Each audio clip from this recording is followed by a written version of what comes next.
Kylian Mbappé's graphic yearning for Real Madrid lays bare PSG's joyless state. Jonathan Liew. Over the years, footballers agitating for a transfer have concocted all manner of schemes and ruses in an attempt to secure their dream move. The well-placed media briefing, classic. Refusing to turn up for pre-season training, an old favorite. Few players, however, have gone to the trouble of commissioning and writing a 220-page graphic novel purely for the purpose of earning a move to Real Madrid. You didn't need to be a literature scholar to glimpse the subtext of Je m'appelle Kylian, the comic book autobiography released by Kylian Mbappé in November in collaboration with the illustrator Pharaoh. The young Mbappé makes no secret of his desire to play for Real Madrid when he is older, to the point where in one early passage he is even visited in a dream by Cristiano Ronaldo and Zinedine Zidane. In the dream, Ronaldo and Mbappé do keepy up pies, while Zidane hands him a freshly laundered white Madrid kit. Later, Mbappé is invited to Madrid for Real, an experience he describes as the best of his life. Later still, Mbappé is at Monaco when Paris Saint-Germain come in with a record-breaking bid. "Are you sure about your choice?" Mbappe's mother asks him. "You know that Madrid still want to sign you. You're not going to get bored in League One?" At which point, Mbappe's representatives inform them they are close to an agreement with PSG that will see Mbappé earning €18 million a year plus bonuses.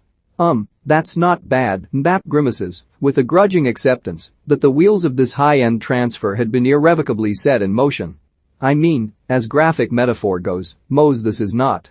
And yet as Mbappé enters the last 6 months of his contract at PSG and his move to Real begins to take on a ring of inevitability, it's worth re-examining the basic absurdity of what is being proposed here. One of the world's richest clubs, under no real financial pressure, is about to lose one of the world's best players for nothing, in part because Ronaldo visited him in a dream. Someone here, you feel, is getting mugged off. Watching Mbappé and PSG's rain-sodden 1-1 draw at Lyon on Sunday night offered a few clues.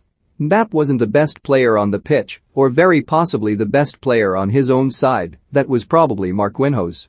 But as PSG, already 10 points clear in League One, toiled at a deserted Stade Groupama, somehow the moments when Mbappé got the ball were the only times the game seemed to mean anything at all. He dipped and swerved and wriggled out of 3-man challenges. He hit the post with a free kick from a heroically unpromising angle. At his best, Mbappé takes the game into new places, unfamiliar places, places you didn't think football could go. The contrast with what was unfolding around him was stark. For all their bloodless excellence, PSG seem a particularly unhappy club at the moment, on the pitch as well as off. Every attack seems strained. Every win feels like a temporary relief from agony. Every new week seems to bring fresh revelations from the dressing room, a sort of sporting Great Gatsby where everyone is partying, but nobody is really having any fun. A couple of weeks ago a big L'Equipe expose lifted the lid on the many fissures at the club. The indulgence of Lionel Messi, who reportedly missed training the morning after a private party to celebrate his Ballon d'Or win, has been met with indignation.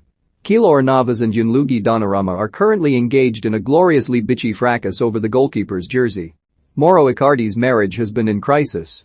Meanwhile, Achraf Hakimi is said to be unhappy with the lack of defensive structure, to which the only response is, "Did you not read the letterhead? Who, exactly, did you think was signing you?" Few individuals capture this malaise like the increasingly forlorn Mauricio Pochettino, the alchemist coach who seems more tangential with every passing week. Putatively, he's the man in charge. In reality he's little more than a bystander, the coaching equivalent of Rowan, the training instructor in the office, helplessly looking on as the Lavalier Icardi bears his soul. Mbappé describes his ultimate fantasy in unsparing detail, Ronaldo. Zidane. "I'm just watching," and Neymar strums Free Love Freeway on his acoustic guitar. This is, if you think about it, quite some achievement. A 37-year-old Qatari billionaire buys a football club with an unlimited budget to attract the world's best players to one of its greatest cities.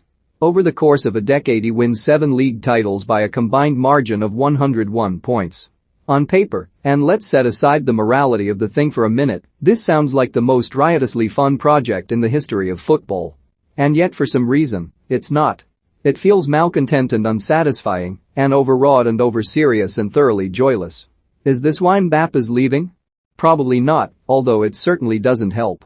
On one level perhaps this is just a loveless marriage that has simply run its course, as well the fulfillment of an inexorable childhood dream.